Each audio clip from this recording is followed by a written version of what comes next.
New anglers are often seeking help trying to select a rod. This video is going to look at the rod selection process for a lot of natural freshwater lake fish such as panfish, walleye, pike, musky, bass, etc. I will be sharing some of my favorite rod outfits, and I hope that you find it helpful and give you a lot of ideas when you go to purchase your next rod. Reels obviously need to be paired with the rods, and that will be the source of another upcoming video, so you'll need to stay tuned for that. As always with this video, if you find it helpful, a like, share, subscribe is always very much appreciated.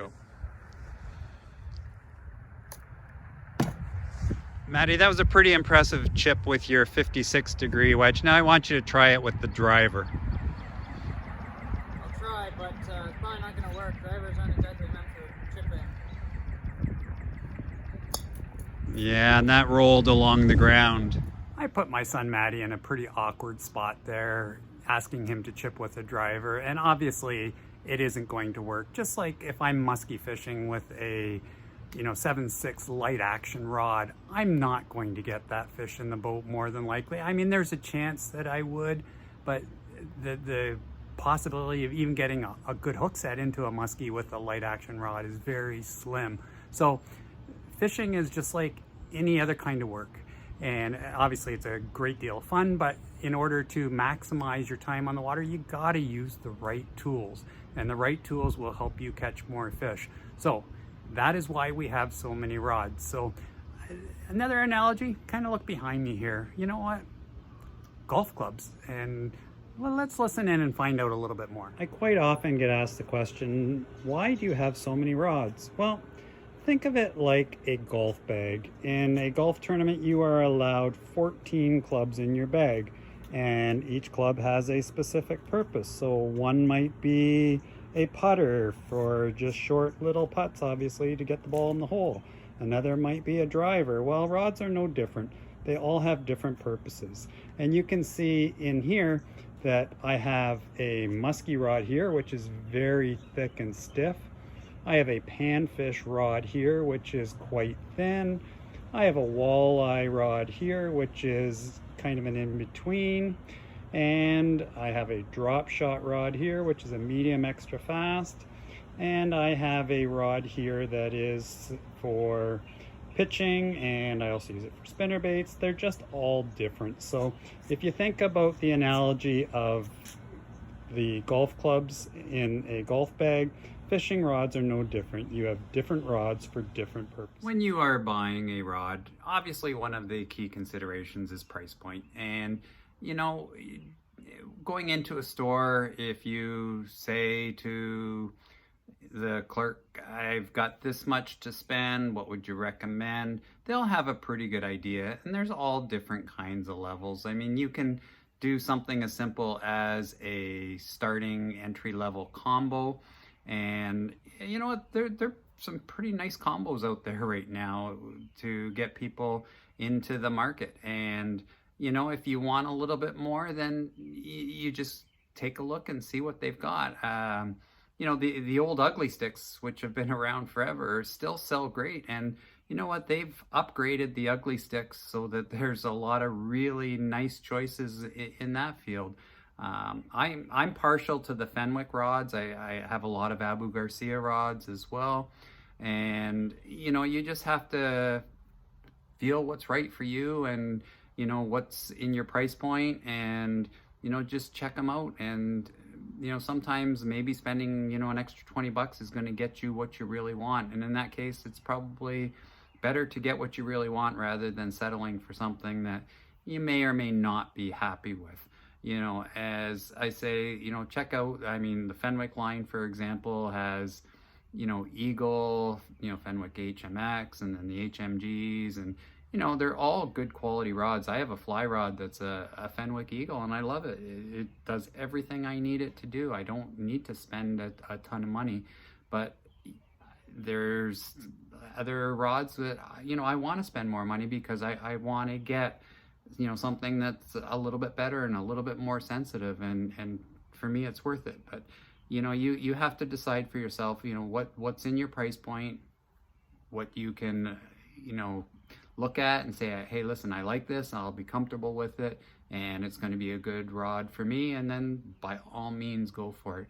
And you know, I will talk about this later in the video, but make sure you always put the reel on the rod that you're going to use with it, and try and balance it out and make sure that they feel comfortable in your hand, because it's a lot like trying on a pair of shoes. If they're not comfortable in the store, they're not going to be comfortable when you go to wear them. And it's the same with a rod and reel. If it's not comfortable in your hand in the store, chances are when you're fishing with it for an extended period of time during the day, it's not going to get more comfortable. So bear in mind that little tip. My favorite panfish rods are Fenwick HMGs. I personally believe that the Fenwick HMGs give you the best bang for your buck, premium quality at an affordable price. One of the first selections you're going to have to make in the rod selection process is deciding whether or not you are going to get a one-piece or a two-piece.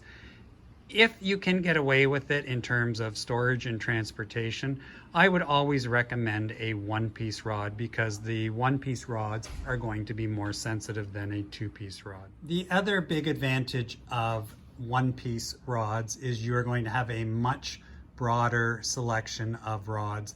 The two-piece rods tend to have a limited selection, so if you wanted a specialty action, chances are you may not find it, whereas with the one-piece you have a much better odds of finding that rod that you really want. You can see right here above my finger that this is designated as a two-piece rod because it is an FS, which stands for fast, -2. Whereas up above on the other one, you'll notice that it's -FS, but there is no 2. So that's one way of reading which is a two-piece and which isn't, other than obviously looking for the dividing point. Spinning rods are generally recommended with 6 to 12 pound line, and you can see that above my finger here where it's indicated here. You could use 4 pound. Handling heavier line than 12 on a spinning reel is problematic, so I wouldn't go above 12, but with this medium light outfit, especially for panfish, I wouldn't hesitate to go to 4 pound test either to increase your number of bites. A lot of my friends who fish panfish really like the 6-9 medium light action. It is their preferred action, and I tend to like it for people who are newer to angling because they can generally cast longer with the 6-9, and they can get better hook sets with the extra length on the rod. So therefore it is advantageous in 2 ways. However, as you will see in the next feature of my panfish personal favorite, I like the 6 foot. And I just find that it's a little bit more sensitive, and I don't feel that I lose any casting distance because I can load it up and whip it pretty well. My favorite panfish rod is this Fenwick HMG 6 foot medium light fast rod. It just works great for perch, crappie, bluegill, sunfish, whatever you're looking for panfish wise. And with being a shorter rod, it's very sensitive, and I just love it. It's by far my favorite. Unlike spinning rods, bait casting rods generally work best with 12 pound line and above, and are great for bass and pike. A lot of my bait casting rods are Fenwick Atos, which they do not make anymore. I also like some of the Abu Garcia. This is a Veracity. This is a pretty popular line, and it's very nice, higher end, just lots of great features, and it's quite nice. You'll see a lot of pros using these ones. And one of the things that I like particularly about this outfit is just the sensitivity of it. And if you had to pick one overall bait casting outfit, I would go with a 7 foot medium heavy. That is probably going to cover the majority of your fishing situations, and it's just a good all-purpose rod. Some people might argue and go a 7 foot medium versus medium heavy, and if you fished more smallmouth, I would probably tend to agree with that. But I think for overall, if you want a bass pike combination rod, that 7-foot medium heavy is the way to go. So you know, once again, the HMG from Fenwick is a great bang for your buck rod, you know, compose. So, you know, you can look at that one as well. The nice long handle on this Fenwick Techna 7.3 medium heavy will allow you to make long, efficient casts. If you put your lower hand down at the base of the rod, you can really fling it forward. So a good little tip with that longer based rod. I really like the 7.3, and I find it's great for pitching a jig, pitching a plastic worm, when you don't quite want a flipping stick, more open water, and you want to have a little bit better sensitivity. It just works great. And as you can see up here, it also works great for pike, throwing spinner baits, and that medium heavy seems to be just an all-around great action for bass and pike. A large percentage of the time when you are largemouth bass fishing, particular around wood and heavy weeds, you're going to need a 7.6 heavy extra fast. That is going to allow you to get that fish up and out of the cover quickly. So that is going to be jigs and worms and basically anything in really heavy cover. So it's always a good idea to have a 7.6 heavy extra fast. It will cover a lot of purposes for largemouth bass fishing in heavy cover. All right, for crankbaits like this Berkeley Fritz side, I like a medium moderate rod, and a moderate rod basically means that it bends parabolically throughout the whole curve of the rod. And what that does is allows the fish to hold on to the crankbait without ripping it out of its mouth. So again, for crankbaits, I like a medium moderate. This is a 7-foot, but the longer you go, the more casting length you're going to get. So take that into consideration when you are purchasing your crankbait rod. Swim baits and spinner baits, I choose a 7-foot medium heavy moderate action as well. It is forgiving for those baits, and I just like the action of it, and it works well. So once again, a medium heavy moderate, and I like a 7-foot action. Some people prefer a longer one, but that's something that'll be a personal preference for you.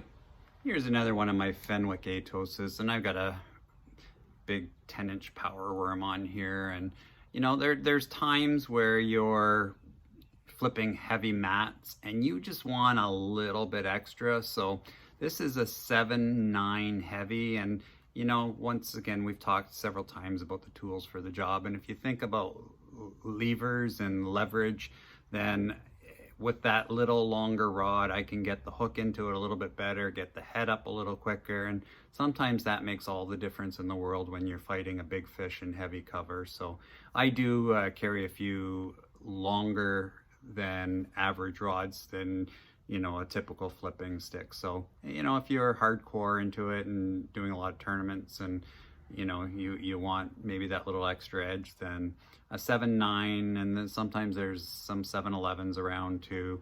You know, you may want to look into getting one of those as well. I live in Ontario, and smallmouth are taking over.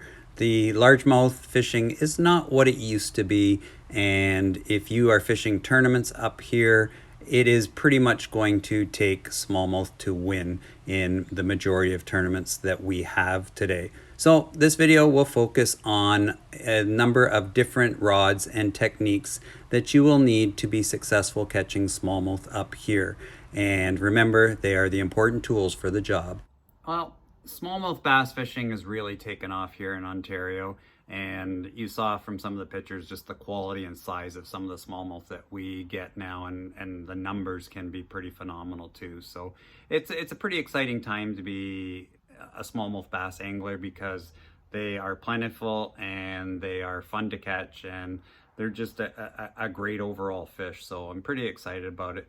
And there's lots of people who are wanting to learn more. And if I had to recommend, you know, one rod and reel outfit for smallmouth bass, I would definitely say a spinning rod, you know, with the spinning reel kind of thing. And, you know, I would look at probably a 7-foot would be the overall, and a medium is probably the best overall. Will give you the chance to fish lighter baits as well as heavier baits.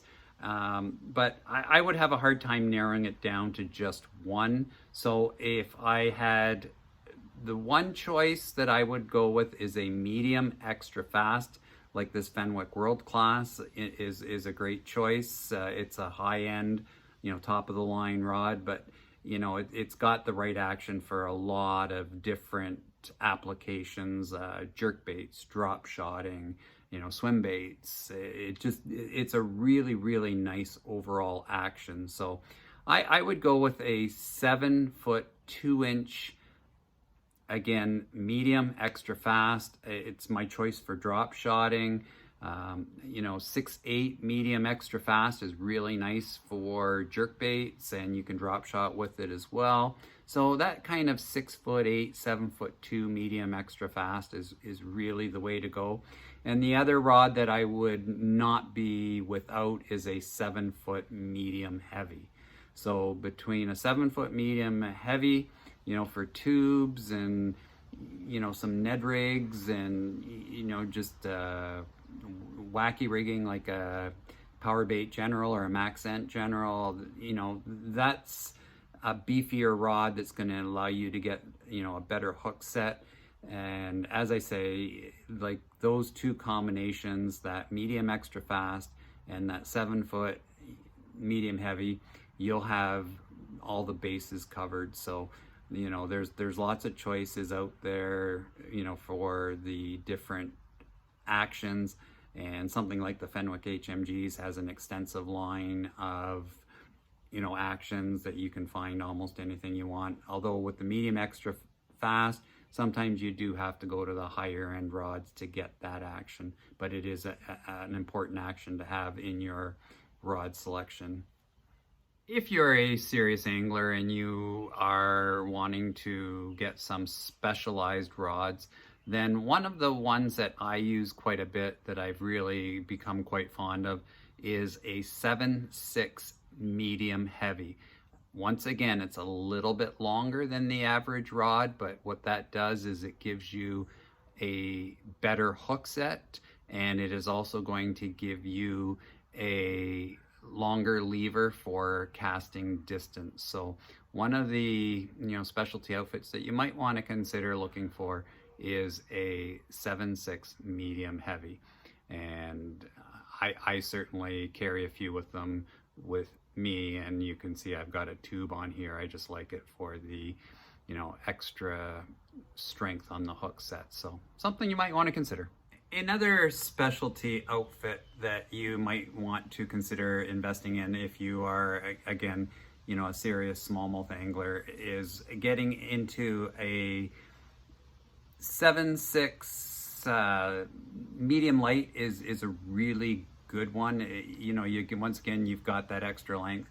If you've fished enough smallmouth, you'll know that we have some crystal clear water up here, and they can be pretty spooky. And the farther you can get that bait away from the boat, the better the chance you're going to get bit. And that's just the reality of the situation. So, getting a rod that will fire a bait out a long way, such as a 7/6 medium light, even possibly a light action, you're going to have to fight the fish out a little bit more. There's just some super sharp hooks out there, the Fusion 19s, and that are put out by Berkley. There's just some amazing hooks, and the technology has improved so much that you can actually get away with lighter action rods and still get a good hook set. So you might want to look into a 7/6 medium light.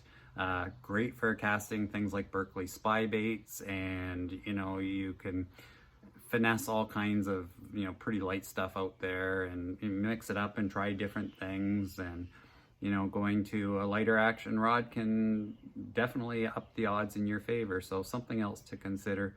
And, that gives you a pretty good range of the smallmouth rods, that I would recommend. And, for some, you might find some people like shorter rods, and, there's more sensitivity, and, again, going back to an all-round rod, if you said to me, you know what, I think a 6.6 medium action rod is the best multi-purpose rod out there, I would have a hard time arguing with you, because you know what, you could use it for panfish and you could use it for everything, and you know, there's a lot of merit in those arguments. So ultimately it's up to you. Put the rods in your hand.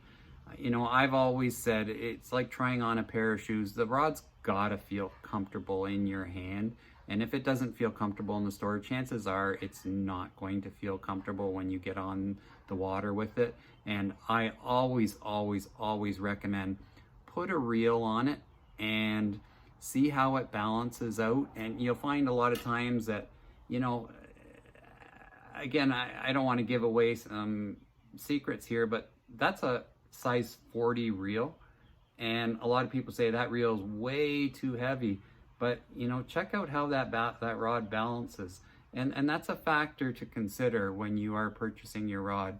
So I will do a video that, you know, includes the reel portion of it, and you know, give you all of that information.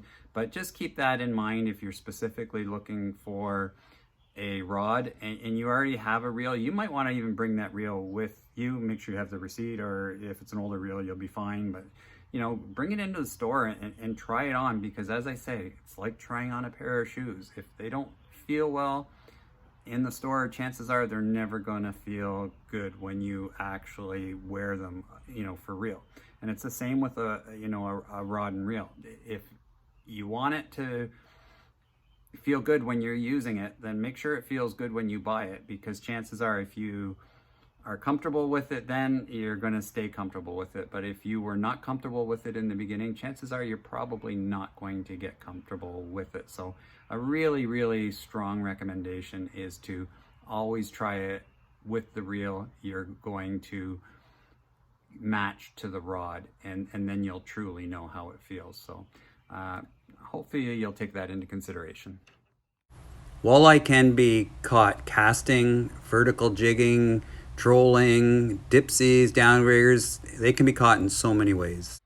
Jigging for walleyes has long been a favorite, you know, way to target walleyes. I mean, we have all the different trolling methods out there now, as I said, you know, in the introduction, with, you know, dipsies and, you know, trolling crankbaits and lead core and all that. But I'm really not going into that end of things, because, you know, that's just a whole different fishery. So I'm trying to stick to the casting portion of it. So a good friend of mine, the late John Slade, was a great jig fisherman, and he always used to like this little short 5'9" medium extra fast Fenwick Elite Tech walleye.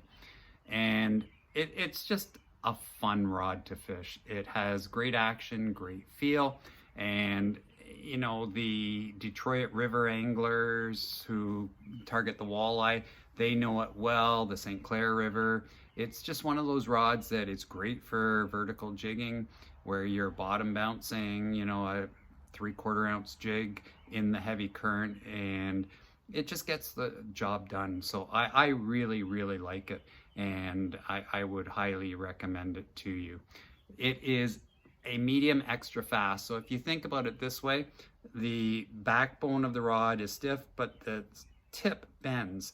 So that is the extra fast portion. So medium extra fast. So when you set the hook, you know, you feel it, and then you set the hook, but the backbone is going to give it a good hook set. And that's one of the big advantages of the medium extra fast. So it is definitely my favorite little walleye outfit. You can use a lot of the standard smallmouth outfits, you know, the 7-foot medium, 7-foot medium heavy. There's all kinds, but there's just something special. Maybe it's my connection with John, but you know, it's a great little outfit, and I would suggest you give it a try. If you've never tried a really short rod for jigging, you will be pleasantly surprised. Magnum musky tackle requires stout, heavy rods, not lightweight rods. I don't musky fish a whole lot, but there's musky specific rods, And this is a Fenwick Elite Tech, and it is designed for muskie. This is the big bait model, and it's an 8.6 extra heavy, and you can just tell by the thickness of it compared to the other rods that I've been showing you previously that it's just way beefier. And you saw in the intro just the size of some of the baits that you throw for muskie. I mean, they're ginormous. So you know, you've got to have a rod that can handle it, but also look at how long the handle is. Like, it's much beefier, longer, and you need that strength and leverage to cast those big baits, but you also need it to get the hooks into it. So I only have a couple of musky rods. I don't need a whole lot because as I say, I don't fish them very often, but it's just nice to have them.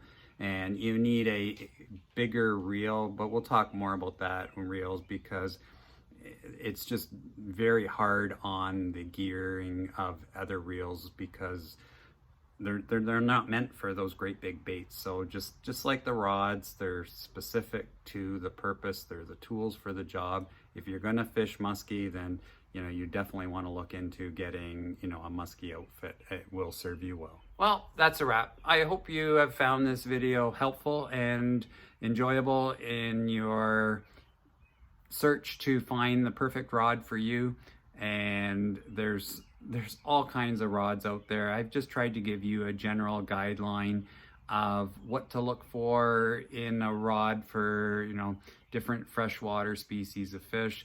Tried to give you a really good overview for, you know, natural lakes and, you know, basically casting purposes. And I really hope you enjoyed the video. And, you know, if you do, as always, a like, share, subscribe is always very much appreciated. And stay tuned, and I will be doing the video on reel selection, which is going to be quite helpful. And hopefully you'll find that that is going to give you, you know, all the information you need to go out and make the best purchase for yourself. So have a great time out on the water, and I'll look forward to seeing you in the next video. Bye for now.